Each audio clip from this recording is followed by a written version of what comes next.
मैं जानना चाहती हूँ कि तृतीय विश्व युद्ध के बारे में भविष्य मल्लिका में क्या लिखा है। साथ ही एक बहुत अहम सवाल कि बहुत सारे लोग ऐसे भविष्यवाणियां कर रहे हैं कि भारत युद्ध की तरफ अग्रसर होगा, और अभी हाल ही में हमने जो पहलगांव में हमला देखा है, क्या ऐसा हो सकता है? देखिए, भविष्य मालिका शास्त्र में प्रथम विश्व युद्ध, द्वितीय विश्व युद्ध और तृतीय विश्व युद्ध के बारे में लिखा है। चौथा विश्व युद्ध के बारे में नहीं लिखा है। ये एक इंडिकेशन करता है चौथा विश्व युद्ध के समय युग परिवर्तन का, जो हमारी वाणी में हम कहते हैं। और दूसरा, भारत एक शांति राष्ट्र है। भारत विश्व का पिता है और विश्व में भारत जैसा वर्षाणांग भारत श्रेष्ठ, यानी जितने देश है, जितने वर्ष है शास्त्र के अनुसार, उसमें भारत सर्वश्रेष्ठ है। भारत एक सभी देशों का मुख्य मानो शास्त्रीय और संस्कृति से। इस देश हमेशा सारा विश्व में शांति चाहा है और शांति भी चाह रहे, पर समय के साथ, परिवर्तन के साथ भारत को भी अपना सुरक्षा भी जरूरी है। तो इसी हिसाब से हम विचार करेंगे। तृतीय विश्व युद्ध का समय तो चल रहा है, तो इसी समय भारत के ऊपर युद्ध को थोपने के लिए कोशिश किया जा रहा है। तृतीय विश्व युद्ध के बारे में आपकी जो किताब आई है, दूसरा भाग है जो भविष्य मल्लिका पुराण का, इसमें भी एक अध्याय में वर्णित किया है आपने। क्या क्या लिखा है? देखिए, हमने ये जो द्वितीय खंड पुस्तक का रचना किया, उसमें बहुत सारे विषय को लेके जो मानव के लिए कल्याणकारी है। क्योंकि भविष्य मालिका शास्त्र कोई हजारों ग्रंथ है, उसमें मैंने उसको छोटे छोटे तत्वों को, बूंद बूंद पवित्र तत्व को निकाल के और अष्टादश पुराण की शास्त्र के तत्व को मिला के इस ग्रंथ को रचना किया। रचना हमारा कोई कमर्शियल लक्ष्य नहीं है। रचना का लक्ष्य है ये ग्रंथ उड़िया में था, उड़िया भाषा में। पर ये ग्रंथ का 14वीं सेंचुरी में जब नित्य पंच सखाओं ने भगवान कृष्ण की रचना की है, उन्होंने बताए थे जब तृतीय विश्व युद्ध के समय इस ग्रंथ का प्रचार होगा।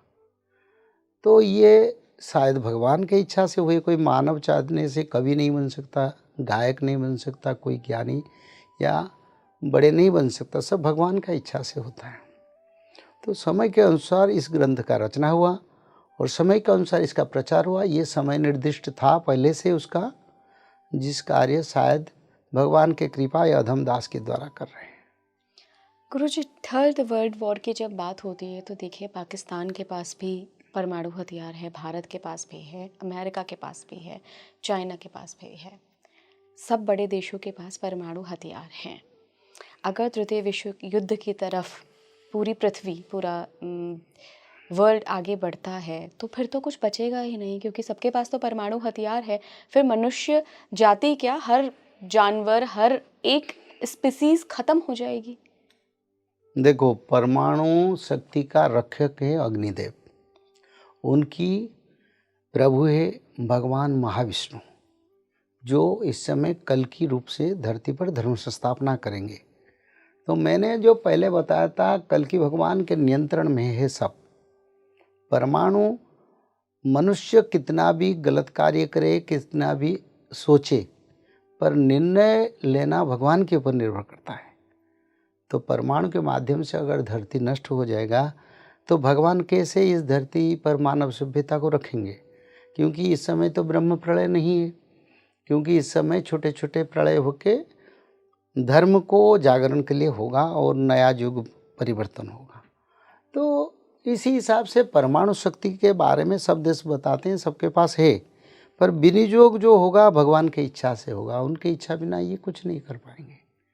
बोलेंगे मैं परमाणु भारत के ऊपर गिरा देंगे, बोलने के लिए क्या किसी को मना है, पर करने वाले तो हमारी प्रभु। तो ये मालिका शास्त्र में लिखा है, परमाणु शक्ति का बात कह के देशों देशों के बीच में खास करके पाकिस्तान की ओर से धमकी आएगा भारत को। ये लिखा है पहले से, मैंने भी पहले से बताया। पर उसका कोई मूल तत्व नहीं है। इसमें कोई उनके माध्यम से कुछ होगा, ये हमारा विचारधारा शास्त्र में नहीं है। ये बिल्कुल भगवान कल्कि के अधीन है और जो वो चाहेंगे वही होगा। शायद लोगों को ये थोड़ा इधर उधर मन में आएगा, ये ऐसे बोल रहे, पर ये सच्चाई है।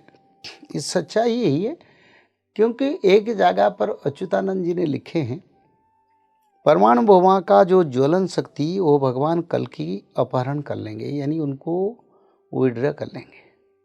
कैसे? तब कोटि ब्रह्मांड का ठाकुर जी है, वो चाहे तो एक सेकेंड अगर वायु प्रभाव को बंद कर देंगे, सब मर जाएंगे। उनकी इच्छा, तो वो चाहने से कर सकते हैं। वो समुद्र को सुखा सकते हैं, ऐसे पृथ्वी कोटि ब्रह्मांड का निर्माण कर सकते हैं, उनका इच्छा है। तो वो उस पावर को विड्रॉ करेंगे, ये लिखा है मालिका शास्त्र में। परमाणु तो जो लोग का मंदबुद्धि है वो परमाणु गिराने के लिए कार्य करेंगे और करेंगे भी, पर रखवाला जो है, बनाने वाला जो है, उसका अधीन में ये नियंत्रण, तो ये नियंत्रण कल्कि का है। चाहने से कोई देश किसी देश के ऊपर परमाणु नहीं गिरा पाएगा। हाँ, तब गिरेगा जब ऊपर वाला का मर्जी होगा। तो ऊपर वाला अभी धरती पर कार्य करने के लिए शायद आए या आने वाले हैं। तो इसलिए परमाणु के लिए कोई हमारा विचार नहीं, कोई भय नहीं, पर धर्म के लिए भय है। तो लोगों को धर्म के ऊपर आना चाहिए।